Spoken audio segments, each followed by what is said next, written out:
matag lakaw sa tanang buhaton ko. Gusto ko kauban ka, kay ikaw man kanunay giti mo haan. Ning akong tughan kay ikaw man, ang hangin nga gininhawa. Ikaw ang akong kusog, ikaw ang akong gugma, ikaw ang tanan.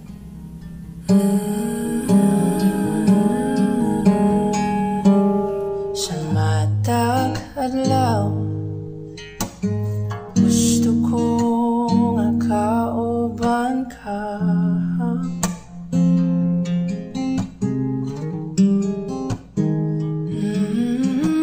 Sa matag lakaw sa tanang buhaton ko. Gusto ko nga kauban ka, kay ikaw man kanunay giti mo haan.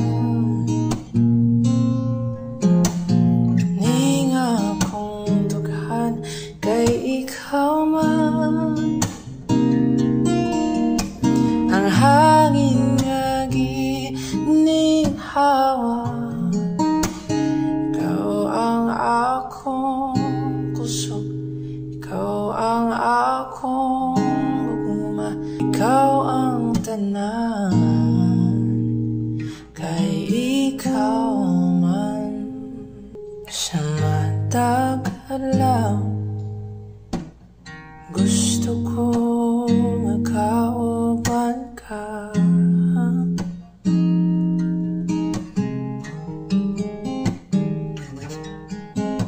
Sa matag lakaw sa tanang buhaton ko. Gusto ko kauban ka. Let's get into it, ha?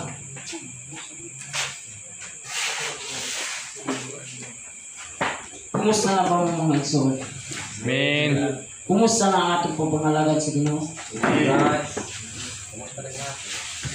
Okay na ba mo? Hindi na ako maglangan mga igsoon. Dahil hapit na alas 10. Dadang ko kamo sa tima na daingon.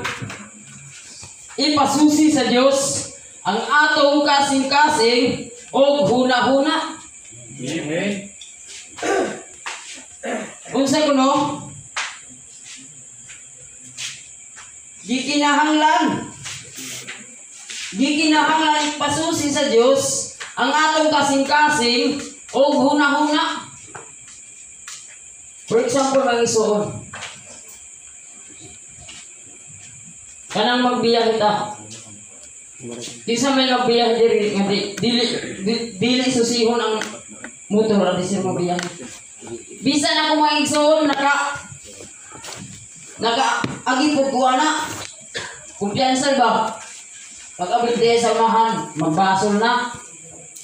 Ay, maliw, ako ni susi. Ako ni tanaw kung unsay, unsay sakit, tininga.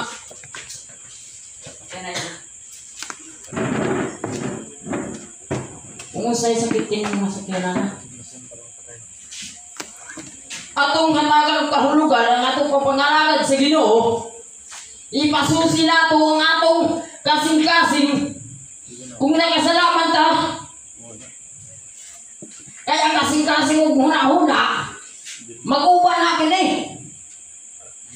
Ang kasing-kasing ug huna-huna, usa ka, ibalik, may isa ka butang.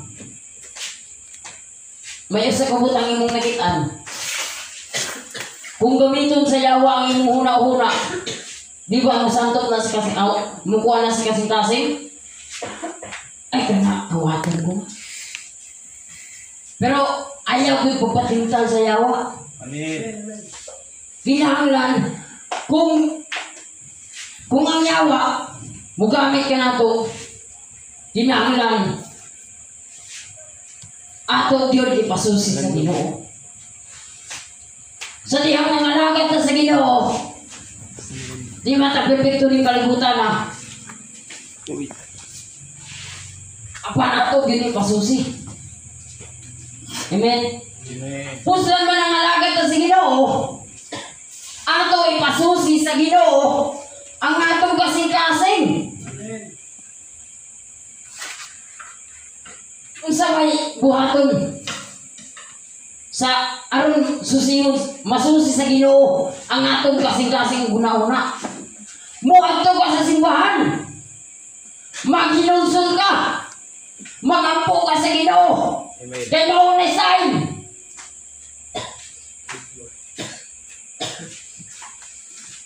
Muadto ka sa simbahan. Kaya ka nang magpasusi ka sa Ginoo or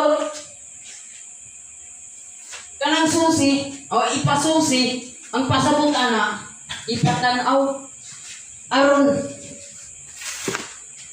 mo iwan ang Ginoo kanimo basin wala ka makabantay. Amen.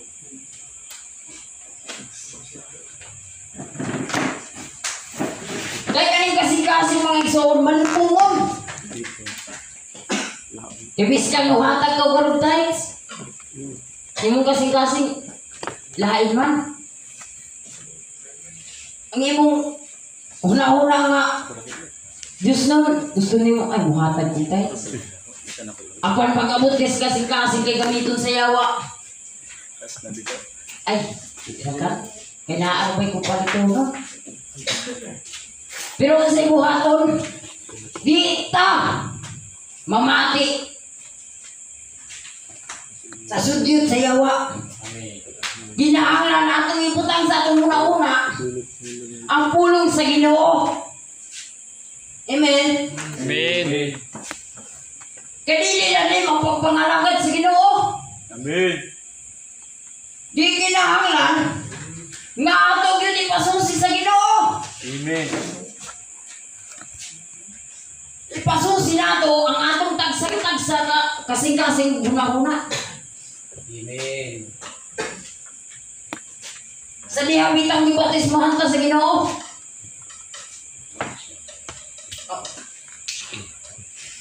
Gigamit ang pastor sa Ginoo. Aron batismohan ka? Amen. Amen. Nakasabot man ka. Nakasabot yuta. Pero ang iba nagibatismohan. Batismohan na kan. Ibalik na pubos na ba? Pero ang tinuod yun, magpabatismo yun ta. Aron masusi nato ang atong karaan nga magpagawi. Kaya nagisgot diri nga ang kasing-kasing nga pagkadautan sa atong pagpangalagad sa Ginoo. Atong dito pasusi ang atong kasing-kasing. Amen. Dili ta magkumpiyansa. Kaya usahay na ba ang yawa mo gamit sa itong kasing-kasing una-una. Ingon pa sa Mateo 5:8, bulahan ang puti o kasing-kasing.